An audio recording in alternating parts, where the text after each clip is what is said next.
What is going on, guys? I know this is an intro to an intro to an intro possibly, and I don't know what I am or am not including. We got a lot going on, so this is just a little intro before everything starts. If things seem a little out of chronological order, that's because they are, but I'm putting it in chronological order in terms of what's going on with the parts and how it needs to be done.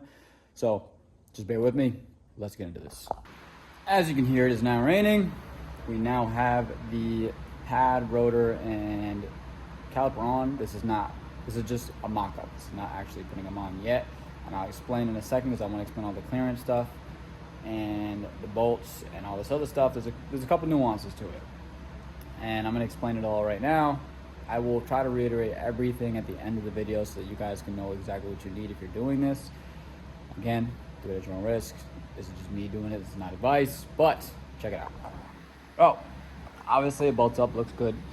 If you look down here, we got a couple different sockets, a couple different bolts. Now, let me start with explaining. Let's go to the front of the car because I have all the bolts over there too as well. And I can actually explain to you what's going on here. So, if you look, I have a short bolt, I got a long bolt, then I got this, and then right here I have some washers. So, let me explain all of this. We're gonna go to the toolbox over here, and I'll show you the pads and all that stuff in a second. Why I'm talking about these different bolts. But if you look, first of all, we're gonna zoom in a bit. Now, we have right here the bolt that goes to it. Now, before we even go there, hold on, I need one more bolt. This is the last bolt right here. Now, we all know, if you guys have watched my Z26 video of the stock Crosstrek brakes, that when I did these, I anti-seized them. So this is the original bolt. That's all I'm getting at here. This one goes to the Crosstrek caliper. Now, don't get too discouraged about what I'm about to say because I know you guys are probably already know where I'm going with this. This bolt does not fit on the new setup. Now, the new setup being the 2006 WRX caliper. So when you go to order those calipers, I'm going to tell you bolts to order. But before you order those bolts, hold on, because we have more bolts here. I think I have it over here. Yes, this is, I don't have the bolts. Oh yeah, I do. All right, now more information. Check it out. Right now, supposedly, so this is the WRX STI one. Now, supposedly these bolt up. I think this actually does go in. This is this part number right here. If it says this part number, do not order this bolt. This bolt will not bolt up. This is the Crosstrek bolt. This will not bolt up. Now, we have the actual bolt that bolts up. But I went to my local, I went to 3 of my local auto parts stores, and they didn't have 2 sets of these. So I got lucky at one. They gave me 1 set just to confirm which ones do fit for the part number, which I'm about to tell you in a second. And then, because I had this one and I did know what the actual thread pitch was, I went to the store and I bought some of these to confirm that. Now, as you can see, we have 25 mil, 35 mil, and then we have 1/2 inch. Now, what does all this mean? 25 mil is the length of the bolt. 25 mil is just a tad too short. If you're going to do this, you're gonna wanna get 30 mil. I have 35 mil here. 35 mil does work, but I'm gonna explain to you why I don't necessarily like it. And then these 1/2 inch washers right here are just to put over the bolt because the stock bolt has this, so I figured let's get some 1/2 inch washers just like that to make sure that it's very similar to the stock one as much as we possibly can. Now, if you look, I'm not gonna compare because I already know, I know exactly what does and doesn't fit. This is a 19, this is a 19, this is a 17 or a 14, I believe. But the point being is that this one fits the same as these. These do not fit. So Crosstrek and WRX STI one is not going to fit. You're going to need a M12 1¼ 25 mil, M12 1¼ 30 mil. 35 mil will work, but it's sketchy with the spacing, and I'm going to show you that. And then also get these 1/2 inch spacers to put in there. This right here, like I said, is the stock one. If you're getting this one, I believe the code is 14020. So if you see that online, get that one. Do not get that part number because that part number is not going to work. Anyways, I'm going to show you guys what's going on with this and why this is okay. And then there's something else that I wanted to show you guys. If you look here, it says 8.8. That's just the grade rating. This one is 9.6. We're going to send it, and I'll let you know how that goes. Oh, 9.8. But it's not the end of the world, but make sure if you can, there is 10.9s of these. I couldn't find a 10.9 at the store that I was at, so I just bought this one. If you can get a higher grade rating than 9.8 or 9.8. All right, let me show you guys what's going on with this one and why it's okay, but it's not necessarily what we want. If you can, get 30 mil. So if y'all look, this is what I was talking about right here. So as you can see, everything is good to clear. I remember talking about how I was worried about this caliper was a little far out, but it's not. It's actually perfect. Now the reason for that being is because the slide pin's going up here, which holds the pads up here, which makes it hold and clamp up here versus being down there where we were worried about that it wasn't going to clamp. So that's good. These are actually perfect. Obviously these go in and everything spins freely with these in, which I'll show you in a second. Now if you look here, oh, hold on, let me stop for a second and then turn the light on. If you look here, you see that right there? That's sticking out a bit. Now, it's not sticking out to the point where I'm worried about it, but if you look, the OEM one is on the bottom, and it doesn't stick out at all. It's nice and flush. Now, again, at your own risk, if you're gonna do this, try to get the right bolts. I'm gonna do this at my own risk, and I'm not too worried about it. Worst case scenario, I have to shave it down and it scores my rotor a little bit. It's not the end of the world. Which is something else that I did want to talk about as well. These rotors seem like they're the same width. They are a different design. If you look, the holes are actually quite a bit bigger, and it looks like the rotor is like a hair bigger.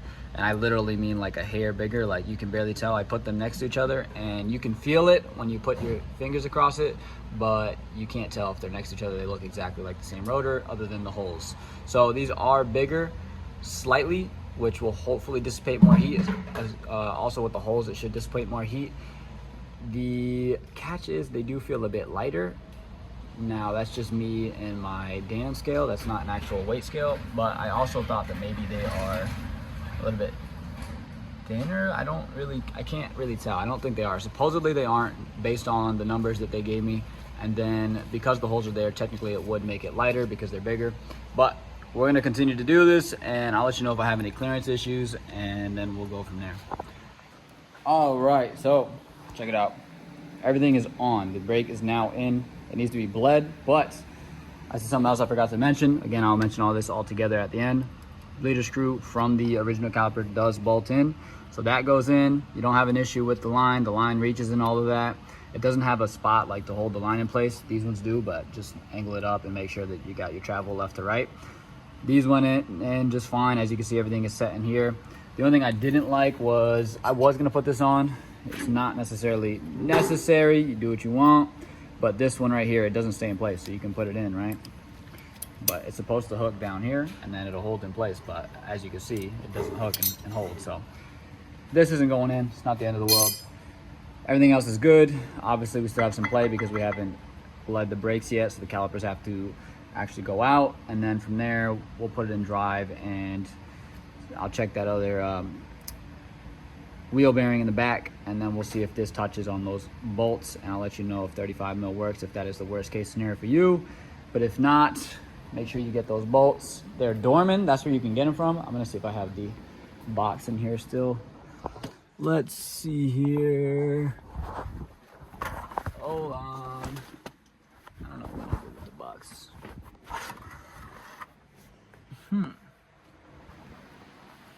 I don't know. I'm pretty sure it's 14020. If not, I will put the proper thing up here on the screen and I'll let you know. But get those, because if you get these ones, you're gonna have a bad day, and your Crosstrek ones are not gonna work either. So make sure you get those before you start doing all this. I'm gonna get back to work, and then once I get to bleeding the brakes and all that, I'll let you guys know what's going on. But I got my work cut out for me now. We're into the car now. I'm just checking to see what the axle looks like with its stock put back in. So now I know what it looks like. It's nice and flush. I don't know if you can see how cooked this axle is, but it's cooked. And oh man, look at that. You can actually see the steering rack mounts and all that stuff. Doing the axle. I'm about to take it out. Normally guys do it from up here. They do it from those bolts, but I don't want to mess with my alignment. So we're gonna take out the control arm from the ball joint, and we're not taking the ball joint out. Ball joint's staying in, but this is gonna come out. So I'm about to undo this, zap this off, pull this down, and then we can pull the knuckle out and everything too. Get that axle out. Once that's done, then I'll do the brakes on this side. Right now I got the caliper sitting up here above me. These pads, I meant to talk about that too. These pads did not wear like a lot at all. These are actually doing really good. I'm excited because I'm putting those back on. Not these ones, but the same compound onto Z26s. I'll talk about that in a sec, but I'm gonna get back to work on this, and then once I'm done with this, I'll show you the brakes on this side, get to bleeding them, and I'll talk about those pads too. Woo! So I got the control arm off. This is a good time to showcase this. I wasn't sure if it was gonna come off because the suspension is so tight, and it did. We didn't have any issues. I had to hammer the heck out of it, so you can manhandle a little bit, but just don't make sure you don't hit no bolts and that you don't hit the ball joint. Just hitting the control arm. But it actually, I wanted to show you guys this because it doesn't normally move this easily. Now, if you look, this whole thing moves. And the reason for that being is because it's got the pillow ball joint up top, and that's why this whole thing moves like that. If you notice, the whole strut itself is moving, and that's because of the aftermarket coilover, which actually makes this job way easier because now I'm gonna be able to pull this way out and literally pull the axle straight out and then put it straight back in without having anything in the way, and it should go in pretty easily. So I'm actually hyped about that. I'm about to get another jack stand from over there and prop it up so that this can be out the way, and then all I got to do is yank that out. I might put a pry bar on the other side and then pop it out and then pop the other one back in. So I'm about to do that real quick, and then I will show you guys me putting, well, I'll show you guys when I'm done with the brake because I'm not going to show you guys me putting that back together. As you can see, look, all of that is from the boot popping. That's all grease.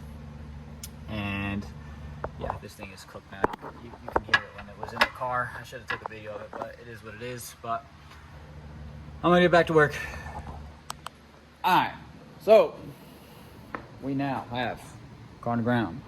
Yes, I did pick up the rear because I had to bleed the brakes from over there just to get them all bled. These are now bled, they're good to go. As you can see, everything is good. Everything is spinning, nothing is touching.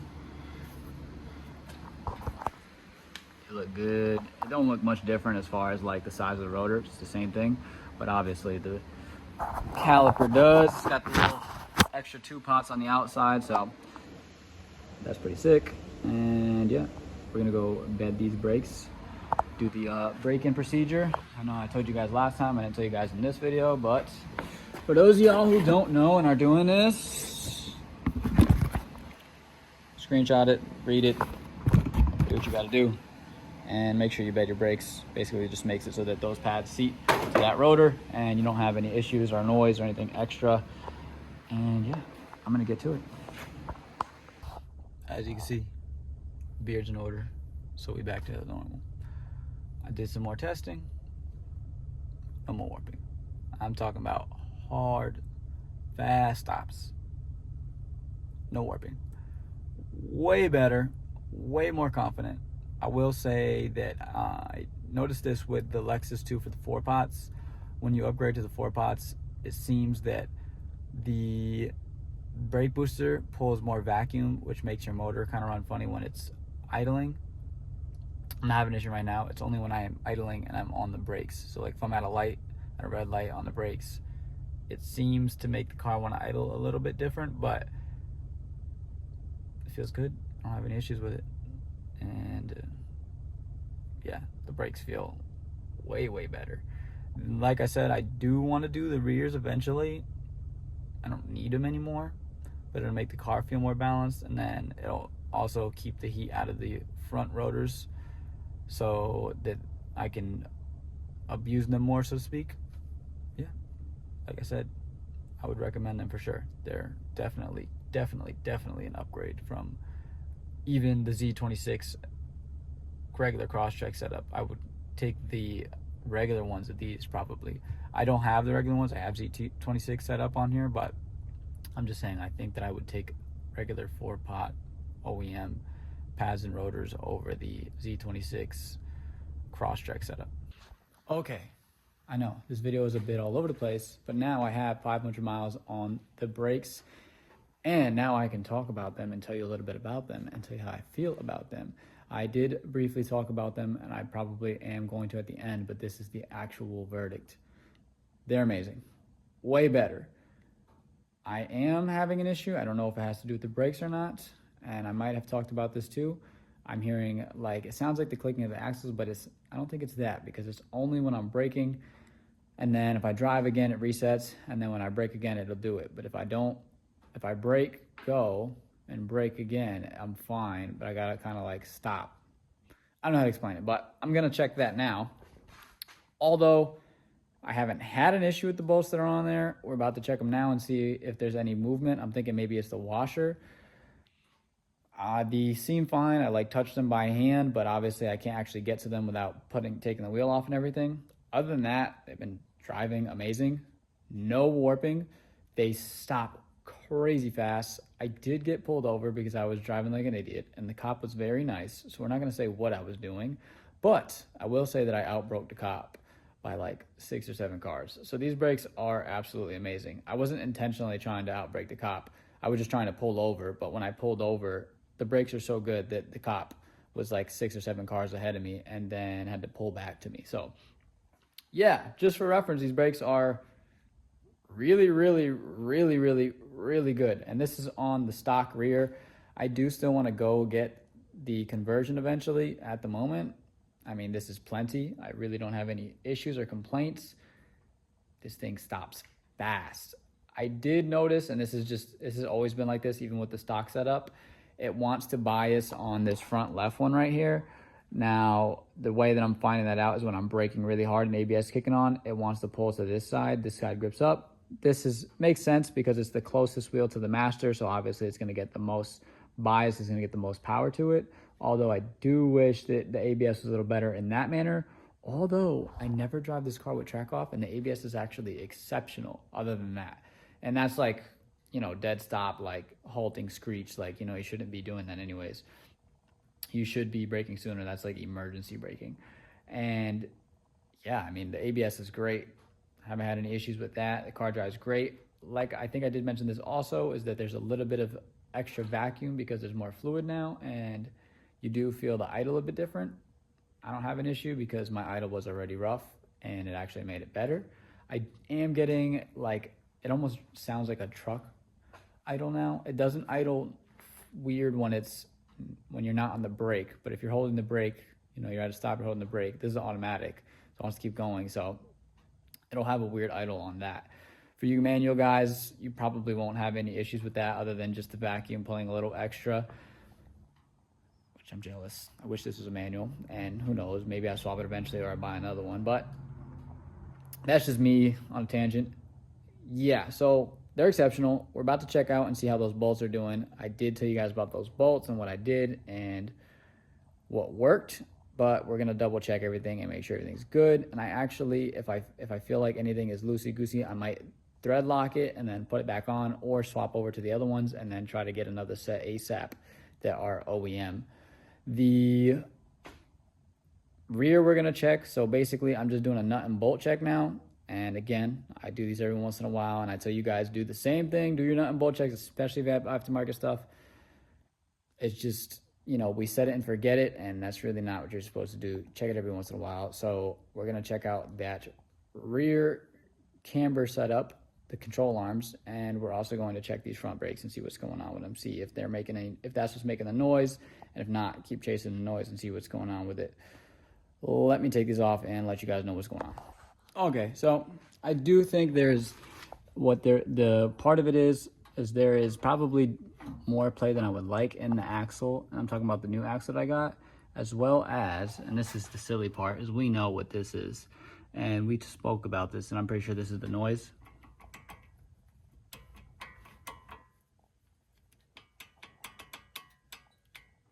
Which would move back and forth as we're braking and we're coming to a stop and stuff like that. Bottom doesn't, but it does actually sound like that's what it is, which would make sense because they move. Obviously the rotor grabs and it moves the pad back and forth. I put the pry bar in the caliper against the rotor to see if I could move this, because I want to make sure, again, I want to make sure that these bolts are actually holding with these washers. Nothing seemed to move there. That's my noise, I'm pretty sure. We can try the shims. I'm actually going to try to put them on since I'm here already. Something else to note that I did want to address as well.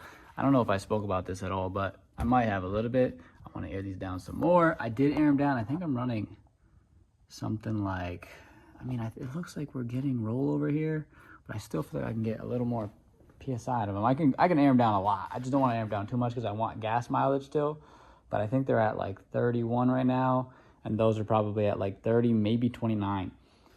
Those are really good in the back. I haven't had any issues. I might lower them out a tad more, but these ones I do want to lower down like a pound maybe. But let's try those shims first. I know I showed you guys that they didn't fit, but I do have another set. So I had a set that came with the calipers, which is these ones right here. And then these are the power stop ones. So let's hope that the power stop ones have a little less or more flex. I don't know, but let's see if these fit and then go from there. And I'll let you guys know if my noise continues. And what do you know? Power stop ones fit. So if you get these and the ones that come with the caliper don't fit, try the power stop ones if you're buying a brake and rotor kit. Again, I recommend it. I'm about to go put this one on the other side and see if this stops our noise. This is the power stop one. Again, these actually work. You just kind of slip it in there on the top and then you pop it into the bottom. I will say you're gonna want to grease these a lot. I grease mine a decent amount and they're already dry. Hopefully these don't make noise, but at least the pads won't be moving around and won't make a knocking sound, hopefully. So literally you got to give this thing some love. Like you really got to pressure it. And you need 2 hands, it looks like, but here, let me try doing it for you guys on film.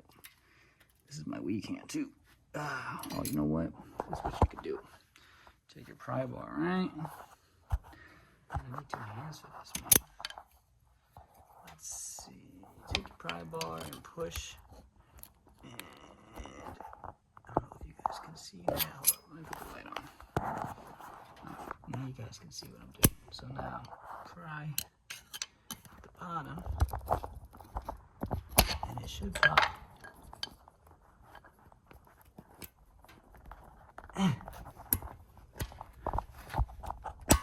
There you go. So it pops right in. Now, this is the power stop ones again. Power stop ones seem to fit fine. The other ones did not want to do this. They were like, you put this one up here and it's way off and it doesn't even, it will go under, but it pops right back out. So this is how it should be.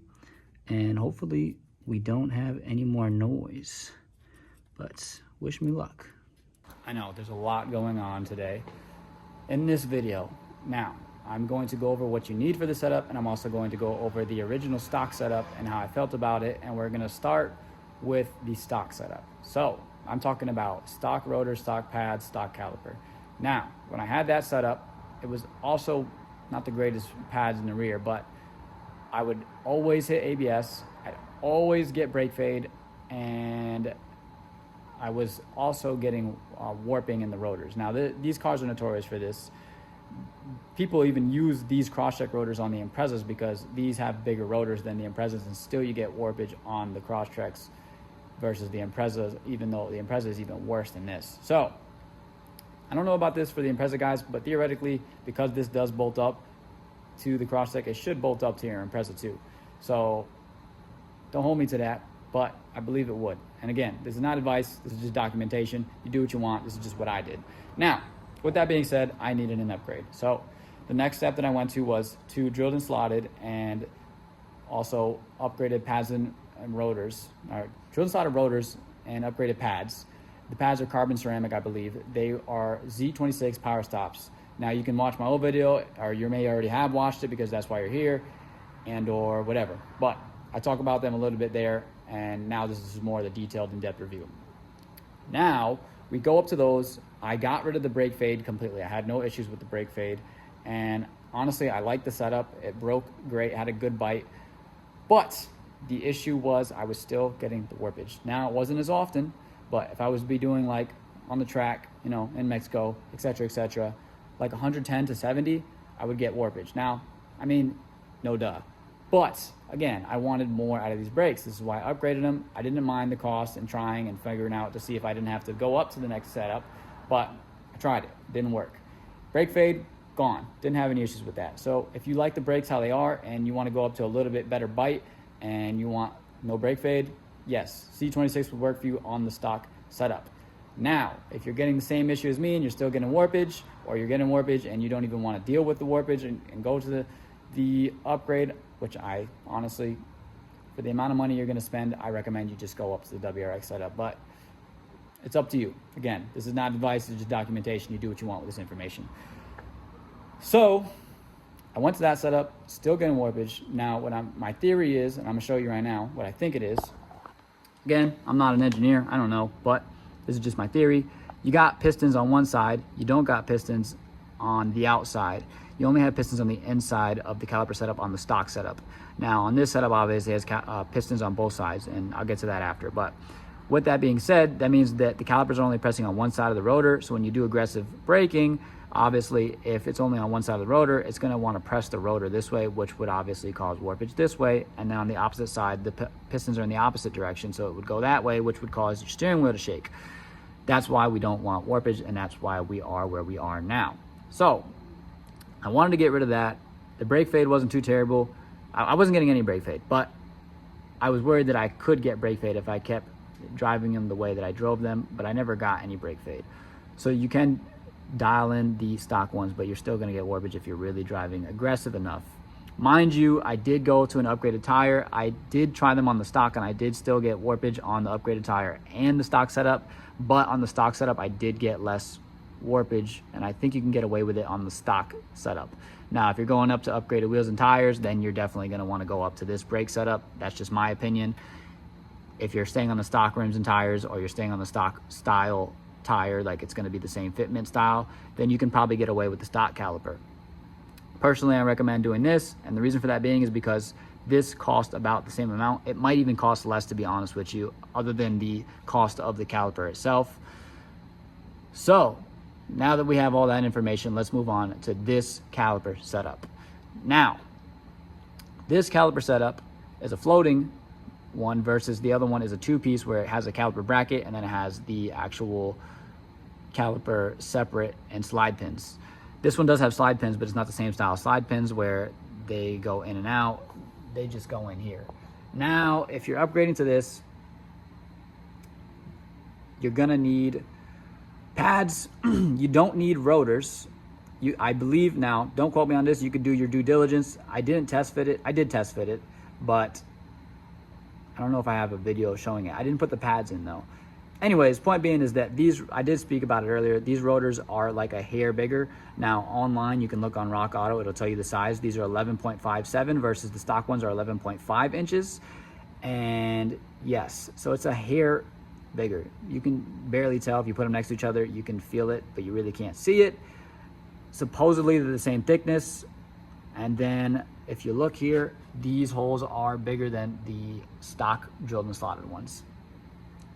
So what I recommend you getting, if you're gonna do this, again, this is not advice, this is just documentation, do what you want. I went with getting rotors for the 2006 WRX. I went with pads for the 2006 WRX. Those are necessary. You can't use your old pads. Do not try that. It doesn't work. It would not work. If you try it, just don't do it. And then you need a caliper, because obviously this is a different caliper setup. Also, you need hardware. Yes, you need hardware. They do not bolt up with the factory hardware that comes on the Crosstrek. Now, that's not to say that these bolts are not factory. The ones I have in my car are not, but you can use factory bolts. I'm just saying that the ones that come on the Crosstrek that are factory do not fit in this caliper. What you need, now, if you want to go aftermarket because you can't find them, but I'm going to give you the part number first, and this is from Dorman. Now, I may say the wrong part number, but if not, do the one on the screen. If it's not wrong, then I got it right. 14020 is the Dorman caliper bolts. Those will go to this. They will be flush. They will work. You won't have any issues. Don't have to think about it. If you get those, if you can find them, get those. That's perfect. Now, if you can't find those, what you can get is an M12 1.25 fine thread. I recommend 30 millimeters long, and I also recommend getting a 1/2-inch washer. Now, again, not advice, do what you want, but that is what I did. I actually used a 35 mil and it worked. The reason I recommend 30 mil is because that is flush and that is the proper size. 35 mil is a little long and it's sticking out, but it worked. I'm trying to think of anything else you may need. The caliper that I bought was a 1/8 auto caliper, and it did come with the slide pins, and it did come with the shim that comes on the back. You can't really see it, but it's on the back. Oh yeah, there you go. You see it right there, that shim on the back, and it did not fit properly. These are not them. Now, you also have to get pads and rotors. Like I said, I got power stop set up. This is Z26 setup. Nothing you don't gotta worry about with the rotor. Rotor goes right in. It's also 5x100, everything fits, no issues with the hub, none of that. The power stop pads also come with shims, and Power Stop is actually a decent brand, and they make the shims that actually fit. So use your Power Stop ones if you get Power Stop set up, and those should fit. You should have no issues. Other than that, I don't think that there's anything else you need for this. If there is, I'll make a slight edit in here and I'll put it in, but that is pretty much everything you need for this setup. And from the 1/8 auto box, now this is something else you do need, is it comes with copper crush washers. Put on new copper crush washers. Do not be cheap, do not reuse those. That is not safe.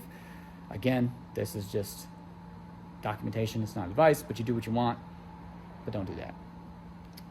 They do come with the 1/8 auto calipers. They did come in the box, and I used those. I didn't have any issues. Your banjo bolt does fit from the stock Crosstrek setup. Your your brake lines, the rubber brake lines from the Crosstrek, stock ones fit. You don't have to change those. If you want to, you can. You can go to steel braided lines if you really want to. Basically, all that'll do is make your pedal feel a little better. It's up to you. Do what you want. But you can use the stock Crosstrek rubber hose lines, which is what I did, brake lines. And that's pretty much all you need. Okay. I believe I got everything. If I didn't, here's the edit. If not, continue on with the video. Pretty much done. So here's the outro. All right. Okay, I just did a long-winded video of everything you need for that setup on the Caliper. Now let's talk about the usage of them, how I feel about them. This is just gonna be a quick overview. They're great, amazing, way better. Got rid of the warpage, no warping at all. Yes, it's about the same size rotor, like I said, and I have no issues, no brake fade, no heat soak. Now, my theory is, again, like I said, now they have pistons on both sides, it's clamping from both sides, which means that the rotor is staying in place. It's not going to bend in any way. No issues at all. 4 pots stop way crazy.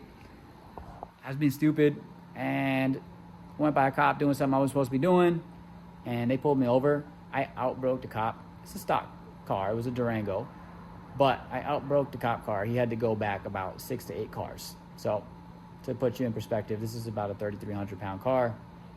Durango is a big car, and it doesn't have the greatest brakes, but it's a cop spec. I outbroke the car. The cop was nice, told me to slow it down, stop being an idiot. So I obliged, and I appreciated him. Shout out that cop. Not gonna name names, but nice guy. He said he had better things to do. So I was like, yeah, you're right. So yes, the brakes are amazing. They're amazing. Now, I will say, I spoke about this hopefully I spoke about this. I don't think I did, actually. On the stock setup, I even had this issue. The ABS, when it locks up, it will lock up this wheel the most. Now, the reason for that being is because it's the shortest line to the master cylinder. Then that one goes, and then obviously that one, and then that one. Now, I really don't have any issues with any feeling back there, but when I brake aggressively up here, it's gonna pull the car this way, and then afterwards it'll brake that one, and then it'll pull the car evenly on that side.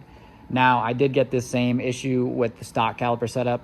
The way we're gonna mitigate that is by upgrading the brakes in the back. How does that work? It means that if you have more braking power in the back, that means that you're less likely to hit your ABS, which means that you're less likely to pull on this side. If you do hit your ABS, there'll be more fluid going to the back, which will balance out the aggression of these two in the front.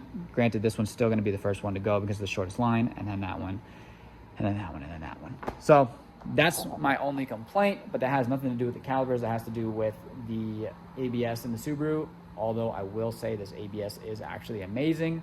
Other than that, and I mean, most cars have that issue, is like means that I'm doing excessive braking, very aggressive braking.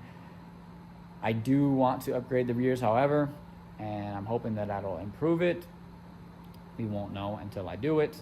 I do drive the car with track on. I drive it with as it is stock. The only dash light that I have on the car is for my, what are these things called? my stem valve sensors. So those are the only thing that's on because these don't have the stem valves that tell the car that the pressure is right. I run these pretty low, so it would probably be on anyways. Other than that, car is completely stock. It's an automatic transmission, and I don't have any issues with the stock ABS. I love it. So yeah, I absolutely love these brakes. These things are exceptional. They brake amazing. I will say my only complaint with these is the pads for the stock ones are much thicker than these. It's not really that big of an issue, especially because the Z26 compound is a really good compound and it seems like it's lasting really long. I don't know from this brake, but I know from the last brake that I had. Like I said, I did 15,000 miles on them. I don't know if I mentioned in the last clip, but I did 15,000 miles on them, and they are still 6s or 5s, which is, I'm talking about aggressive braking. The plus to this setup, and these already notorious for this on the stock setup, but the plus on this setup and on my old Z26s, it was bad. On my old Z26s, I had extreme amount of brake dust, and I'm talking about all over the whole wheel, like everything. On this setup now, I actually get less brake dust. It's mainly here versus before the whole wheel would get covered. So that's a plus, although these are notorious for making a lot of brake dust. If you get a Z23 package, it's not gonna be as good of a bite, but I will say the Z23s make little to pretty much no brake dust at all, and they're still a really, really, really good package. I just went for the best one because I got spoiled with the Z26s on the stock setup, and I didn't want to go back to regular or Z23 on this setup. So that's the route I went. I went with the Z26 knowing that it was going to produce brake dust, but it's not as bad as the other setup. If you want no brake dust, get Z23s. Other than that, that's pretty much it. I mean, it drives like stock. You get more pedal feel. I feel like before I didn't really have that much pedal feel on the other setup. It was very soft and like inconsistent. This one is much more consistent. Oh, the other thing is too, because it has more fluid, it is pulling more vacuum. So basically over here, you got vacuum to this, that creates pressure, and that helps you with the brake booster to push the pedal down. Now, because there's more fluid, you get a rougher idle. Now this is an automatic, so when you're at a light, you're pressing on the brakes and it's still in gear. Now, for the manual guys, you probably won't even have a difference. But for us automatic guys who do it, when we're pressing on the brake, the engine is still going, and it makes the engine idle differently because you're creating vacuum when you're pressing the pedal, and it's pulling more vacuum than usual. I'm not having any issues. It's not slowing on anything. It actually made my car idle better because my car actually needs seals for like the spark plugs and stuff like that. So it was already idling not the greatest, but it's actually idling better now. But it actually sounds a little more aggressive. Plus, I'm pretty sure that my muffler, my exhaust system is starting to go. And yeah, so don't worry if you notice, it's not an issue. It's just idling more aggressively because it's pulling more vacuum. The reason I also know this is because this car also has a big brake kit, also 4 pots, and it does the exact same thing. And actually, speaking of which, I did have Z23s in the rear and there was no brake dust. I have stock setup now. This one has stock setup. I do have Z23s for these, but I never upgraded them. Does the job. Obviously, these are way massive compared to this setup. But yes, just keep that in mind that it will pull more vacuum. So your car may idle different. Don't worry, it's not broken. It's just that it's pulling more vacuum. With that being said, that's pretty much everything. I know this video was all over the place. I got stuff coming, guys. So stay tuned. I still got more stuff for the Crosstrek coming. I have more exterior things, make it look better and stuff like that. I do have some stuff. I'll give you a little hint. I'll just tell you what it is. We got a grill coming. It's a black grill because I hate the chrome. Probably gonna black those out. Eventually we'll get some headlights. And I wanna get rid of those because I don't like the racks. I want it to look sleeker. Anyways, I will see y'all soon, and I will have some new content to do with SCs. This one still needs some love. It still has some stuff that needs to be done to it. I've just been busy, but at the moment it drives, no issues with it. Runs, goes, turns over, but we'll get back to it soon. Peace out.